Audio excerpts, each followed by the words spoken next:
Aman aku. Baik, Baik, Assalamualaikum Assalamualaikum warahmatullahi warahmatullahi wabarakatuh. Kami wabarakatuh. dari Kami kelompok 10 akan akan menjelaskan menjelaskan materi terkait teori belajar berdasarkan aliran-aliran teori behaviorisme menurut pandangan Edward Lee Thorndike dan Albert Bandura. Di sini saya sendiri Ahmad Nafis dan teman saya Wanasa Rahmat Akbar Azani. Dalam latar belakang diskusi kami mengambil pembelajaran yang dapat dipahami sebagai rangkaian kegiatan mendasar dalam penyelenggaraan pendidikan. Pembelajaran merupakan kegiatan belajar dan mengajar melalui interaksi antara peserta didik dengan pendidik dan sumber belajar dalam satu lingkungan belajar. Aktivitas pembelajaran ini dapat digambarkan oleh perubahan perilaku individu secara menyeluruh sebagai hasil dari interaksi dengan lingkungannya. Teori behavioristik sangat berpengaruh dalam dunia pendidikan dan banyak dianut para ahli pendidik Amerika sejak awal kemunculannya. Dari yang masuk dalam rumpun behaviorisme dikembangkan beberapa tokoh seperti Ivan Pavlov, B.F. Skinner, dan Edward Lee Thorndike, dan tokoh-tokoh lainnya. Gitu.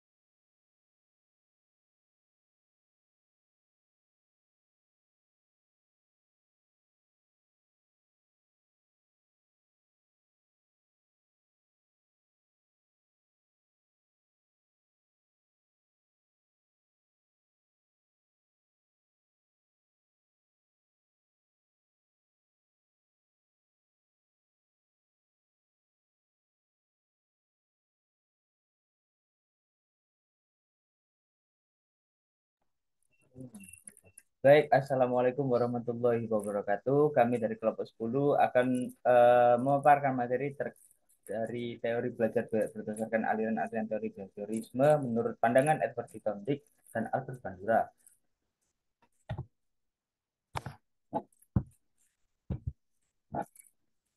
Dari latar belakang penjelasan hasil diskusi kami, yakni sudah tertera dalam PPT tersebut, dan kami mengambil 4 rumusan masalah yang sudah tertera dalam PPT ini. Yang pertama itu permasalahannya tentang pengertian teori behaviorisme oleh Edward Lee Thorndike, tentang teori koneksionisme dan teori belajar sosial oleh Albert Bandura. Jadi, aliran behaviorisme dalam psikologi itu muncul dipelopori oleh John D. Watson yang saat itu menentang model introspeksi dalam kajian psikologi. Selama 5 dekade, behaviorisme sangat berpengaruh besar, khususnya di Amerika Utara. Transformasi ranah kajian psikologi dari pikiran ke perilaku disebut dengan metodologi behaviorism. Para psikologi hampir menerima begitu saja apa yang digagas oleh Watson karena mereka yakin pentingnya metode empiris melalui eksperimen terhadap manusia dan hewan untuk memperoleh data. Aliran behaviorisme ini kemudian dikembangkan menjadi aliran psikologi belajar yang berpengaruh terhadap arah pengembangan teori dan praktik pendidikan, serta pembelajaran yang dikenal sebagai teori behavioristik. Kemudian, Edward Thorndike berpandangan bahwa belajar merupakan peristiwa terbentuknya asosiasi-asosiasi antara peristiwa yang disebut stimulus dan respon berdasarkan hasil eksperimennya terhadap kucing yang dilakukan pada tahun 1890-an, menghasilkan konsep trial and error dalam belajar. Kemudian teori belajar ini disebut teori koneksionisme. Edward Litton mengembangkan teori koneksionisme dari hasil eksperimen yang dilakukan pada tahun 1890-an terhadap beberapa jenis hewan seperti ayam, kucing, ikan, anjing, kera, dan hewan dan manusia dewasa. Eksperimen yang dilakukan Thorndike terhadap binatang merupakan bagian penelitian yang kemudian dirangkum dalam disertasi studi doktornya dan dipublikasikan sebagai dalam bentuk buku yang berjudul Animal Intelligence. Eksperimen tersebut yang akhirnya menghasilkan konsep belajar trial and error. Menurut teori trial and error, setiap makhluk hidup itu jika dihadapkan pada situasi yang sama sekali baru akan menimbulkan tindakan dengan bersifat coba-coba. Dorongan yang menyebabkan tindakan tersebut dapat disebut sebagai dorongan naluriah atau insting. Dari konsep belajar trial and error ini dapat diketahui dengan beberapa ciri tertentu, seperti adanya motif yang mendorong seorang melakukan aktivitas. Selanjutnya, orang tersebut akan melakukan berbagai variasi tindakan untuk memenuhi motifnya. Namun, ketika ada tindakan tidak sesuai dengan motifnya, maka tindakan tersebut tidak lagi dilakukan dan di akhirnya dengan proses yang berulang-ulang, ia akan menemukan tindakan yang menurutnya paling tepat. Lalu di sini ada teori belajar sosial oleh Alvin Bandura. Alvin Bandura sendiri itu sangat terkenal dengan teori belajar sosial atau social learning theory.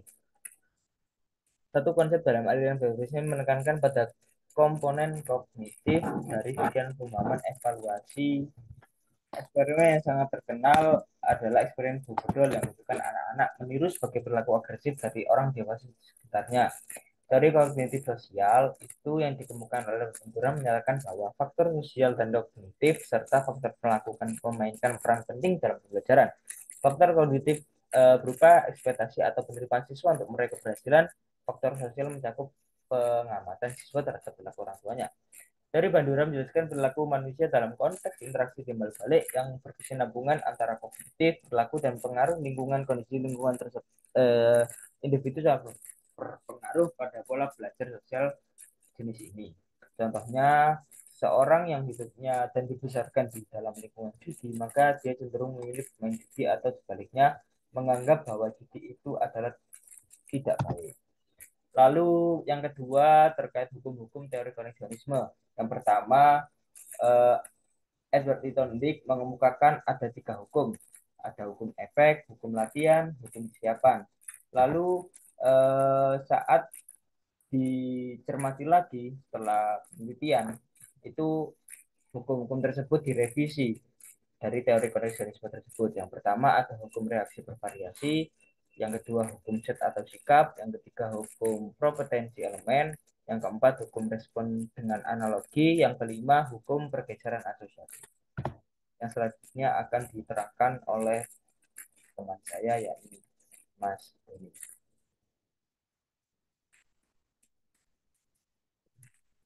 Yang selanjutnya yaitu prinsip belajar koneksionisme dalam kelas. Dalam proses keseluruhan proses pendidikan di sekolah, kegiatan belajar merupakan kegiatan yang paling pokok. Ini berarti bahwa berhasil atau tidaknya pencapaian tujuan pendidikan hanya bergantung pada alami oleh murid sebagai anak didik. Salah satu teori belajar behaviorisme karena sangat menekankan perilaku atau tingkah dapat diamati.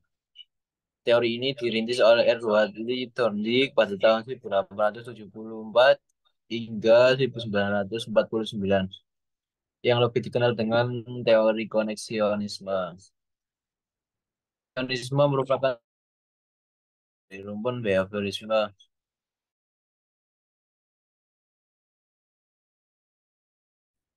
Uh, Thorndike belajar proses interaksi antara stimulus dan juga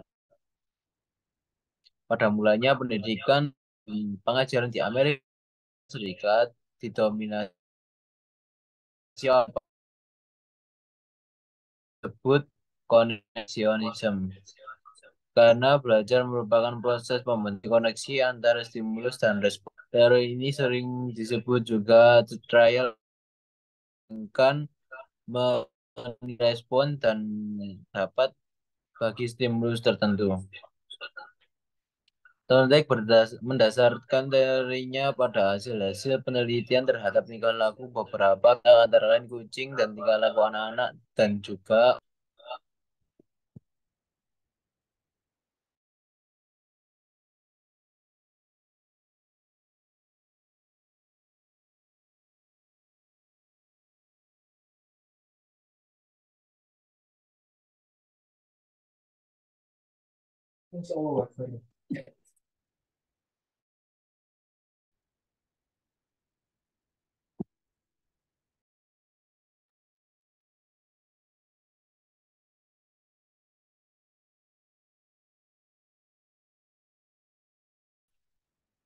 teori pembelajaran sosial merupakan perluasan dari teori belajar perilaku yang tradisional atau behavioristik.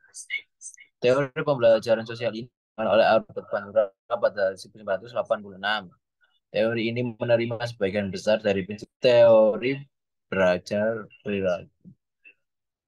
Tetapi penekanan pada aspek-aspek pada efek-efek dari isyarat-isyarat pada perilaku dan pada proses-proses mental internal. Dengan demikian, inti dari pembelajaran modeling adalah yang pertama yaitu mencakup penambahan dan pencarian perilaku yang diamati untuk kemudian dilakukan generalisasi dari satu pengamatan ke pengamatan lainnya.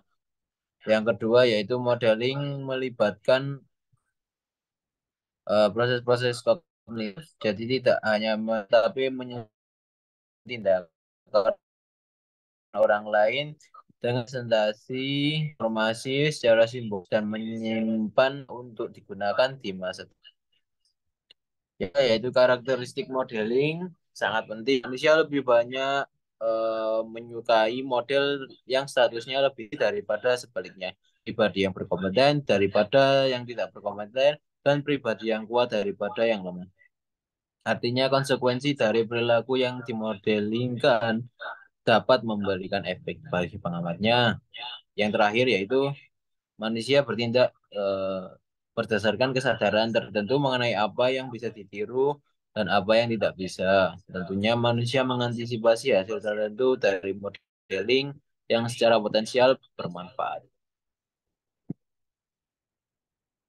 Baik, itu ada sedikit pantun